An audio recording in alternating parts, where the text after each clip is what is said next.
thank you so much for watching, guys. I hope you enjoyed our transformation. Originally, we wanted to flip this house, buy it, transform it, and get it on the market. But basically, after Kristen did all her stuff to it, we've decided to keep it and Airbnb it.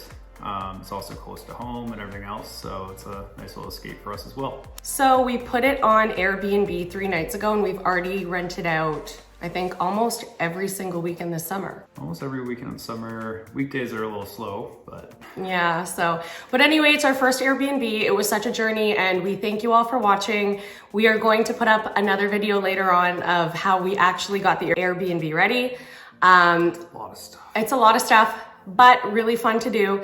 And if you're interested in getting your own Airbnb property, learn from our mistakes and let us teach you. So anyway, thanks guys, and we'll see you next time.